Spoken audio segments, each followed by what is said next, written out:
Ladies and gentlemen, welcome back. I'm Mano, and you're here for the King's Fall God Roll Guide. Maybe you've completed the raid just once, maybe you've completed it a bunch of times, and you're trying to get a sense of what weapons you should be looking for, whether you earn them from the secret chest, the red bars, crafting the rolls, or maybe you're purchasing them from the chest when you're watching Oryx's corpse float away. In any case, we're going to be covering all of the God rolls that you should be looking for if you're going to hunt for them inside of the King's Fall raid. Now, all of the weapons are very special because of a special perk called Runneth Over, where when you reload near allies, it will overflow the magazine. The great part about this is that it works in PvP and PvE, which can be very, very strong. You can see here that I've got a little bit more ammo when I reload. This is the strongest origin trait that we have in the game right now, so you definitely want to take advantage of it when you're picking up weapons. To kick this off, we're going to start with what used to be considered the worst raid weapon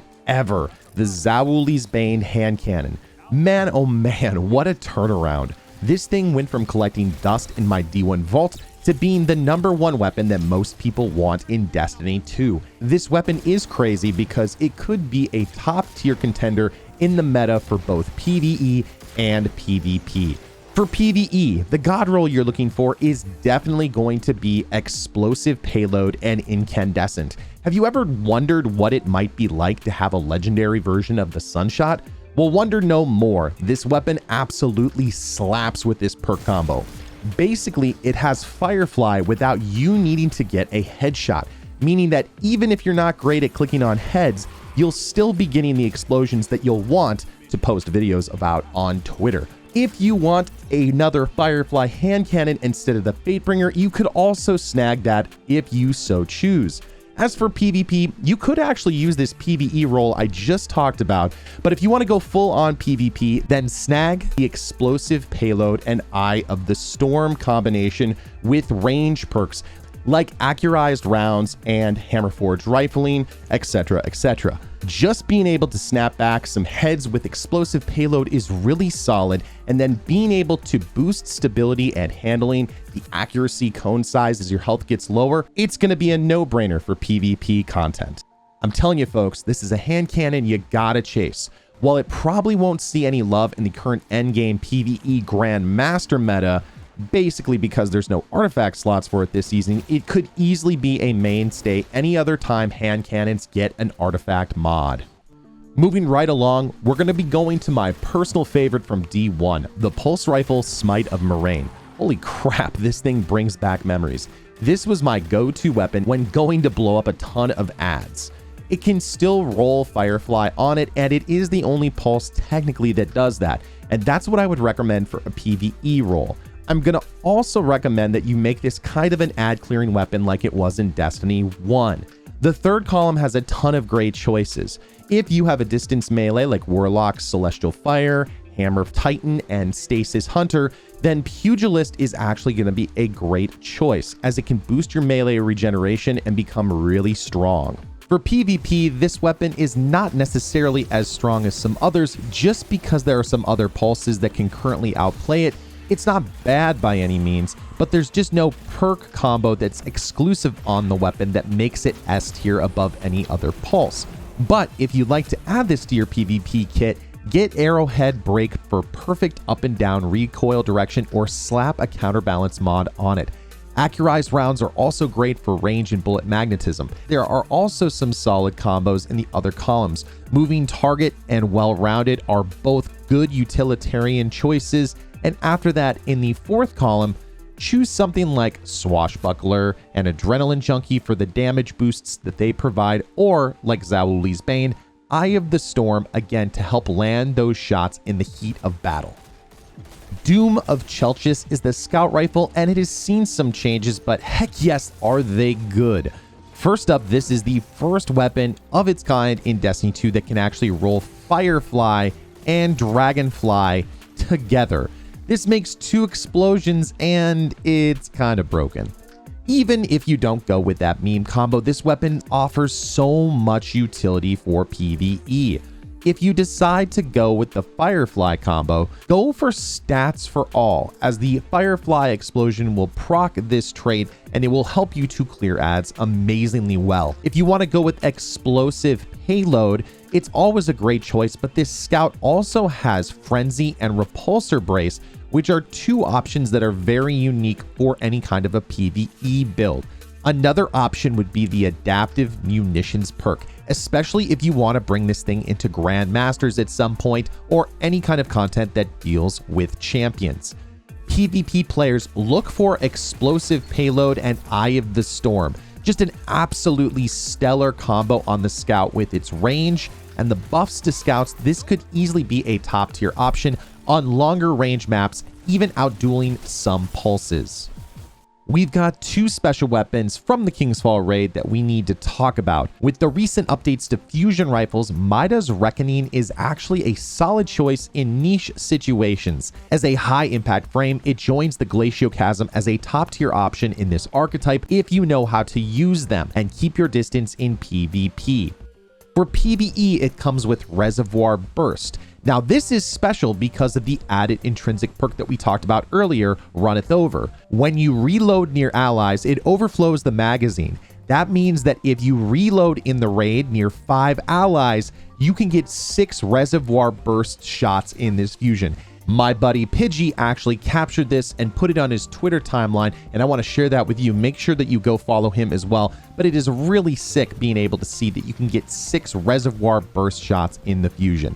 Plus, as an arc weapon, it means that you can get ionic traces from it and absolutely wreck piles of ads with it. It's a great option. In the third slot, most of them could be solid, but I'm going to be going to Pugilist to help with my arc subclasses get their melees back. Most of the classes are built around getting your melees back anyway with the Arc 3.0 subclass. For PvP, you're going to be looking to boost stability, range, and charge time. This thing already slaps because of the impact frame, but now it's about boosting whatever we can help when you're in the middle of a gunfight. For those folks that know how to use this archetype, Kickstart is an excellent go-to option, helping to boost charge time and damage. If stability is your goal, then Tap the Trigger could also be a very strong option. After that, in the first and second column, boost range and stability as high as you possibly can. Accelerated coils aren't necessarily a bad option here. Since the impact is so high, you can still do some really solid damage. Just make sure that you hit all the bolts from the fusion rifle and learn the timing of it as best as you can. Otherwise, as I said before, boosting range and stability as much as possible is going to be your best bet. And now to one of my favorite weapons from D1 that has made its return, the Defiance of Aim Assist, Defiance of Yasmin Sniper Rifle. This thing was an absolute PvP nightmare back in the day. Headshots were frequent, helping to earn its reputation as an amazing sniper with amazing aim assist gains. If you don't realize the reason why this is called Defiance of Aim Assist, just watch this clip as I snipe this person from almost behind a wall because of the strength of its aim. The obvious choice for PvP is to snag a snapshot and opening shot roll, no contest, with whatever handling perks you can get to help flip your weapons fast. You could also select moving target if you're interested in that, if you like to shoot on the fly, but again, that's personal preference. As for PvE, this thing is also really nice, but it's outpaced by a few other snipers in some key categories. Like other snipers, it does come with firing line and it can be crafted.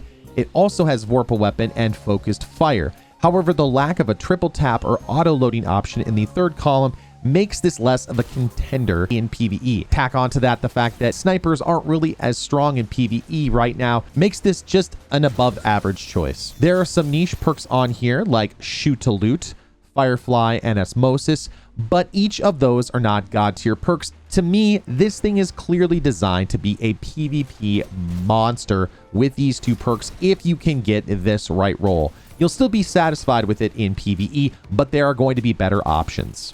Finally, we come to the beast, Quillum's Terminus. This is the sole stasis weapon that comes from King's Fall, and its perks are rather fantastic for LMGs. Given the buff to this weapon class, I'd argue that people should not sleep on this machine gun for many activities. With the right ammo supply and the runneth over perk, this weapon could pretty much become a primary weapon for you if you use different weapons in something like a Grandmaster or when you're farming lost sectors. It's the second LMG to come with Firefly, and there's nothing better than just blowing up enemies by clicking on their heads. For those people who want to go with a cooler approach, get Headstone on this to help delete ads fast. Because it is the only high impact frame stasis LMG, you pretty much one tap all the enemies, meaning that Headstone is a perk that you can proc often. If you want to use this for damage in PvE, Killing Tally and Firing Line do exist, but there's not a ton of really good reload perks other than Runneth Over.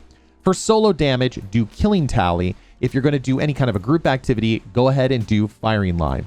The first and second columns are basically the same, aim for range and stability perks, but also think about Flared Magwell for this machine gun just so you can increase your reload speeds. For PvP, you could certainly do well with an Unrelenting and Eye of the Storm build, but being an LMG, it's not a great weapon in the PvP sandbox when quick sniping rocket launchers and linear fusions exist. Think of this as more of a PvE weapon.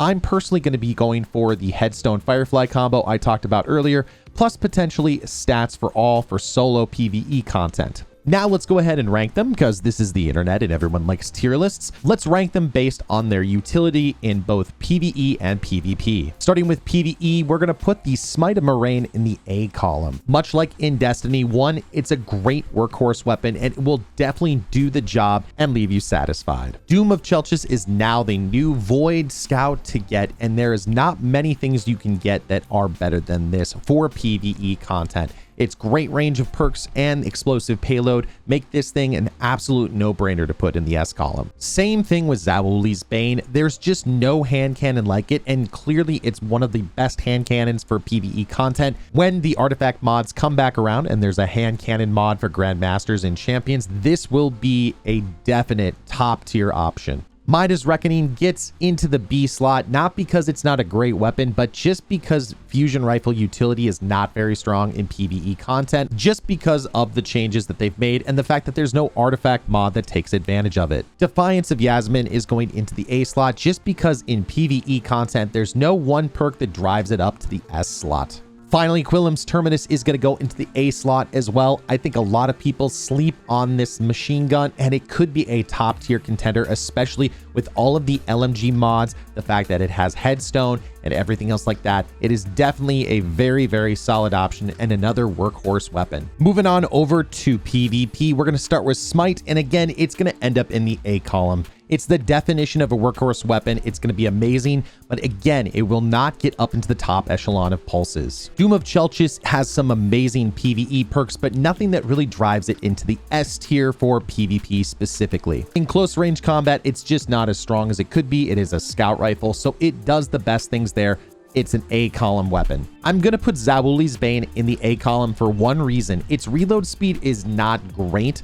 Also, there are some other options that are very, very strong for hand cannons. That being said, you can do very, very well with this hand cannon if you learn to master it. It's definitely a top tier option. Midha stays in the B column just because it's a high impact frame fusion. And while those are very strong, adaptive fusion rifles are still the best, and some rapid fires with the right rolls can actually outpace it in many situations. Defiance of Yasmin is 100% an S tier PvP weapon. This thing in the right hands is an absolute monster, and I guarantee that there are going to be some people who are going to master this and absolutely wreck other teams with this thing. It is an amazing sniper and one you have to get. Finally, Quillum's Terminus comes down into the B slot just because rocket launchers and linear fusions exist. The amount of time it takes you to pump the bullets into an opponent will not give you a lot of time to escape. It is very strong. It's not a terrible weapon, but it's not a weapon that goes into the S or the A slot. And that's it, everyone, your God roll list of weapons that you should be looking for when you hop into the King's Fall raid. I hope that this list has helped you to give an idea of the weapons you should be hunting for as we kick off the new raid season. If you've made it this far, consider a subscription to the YouTube channel. It's absolutely free,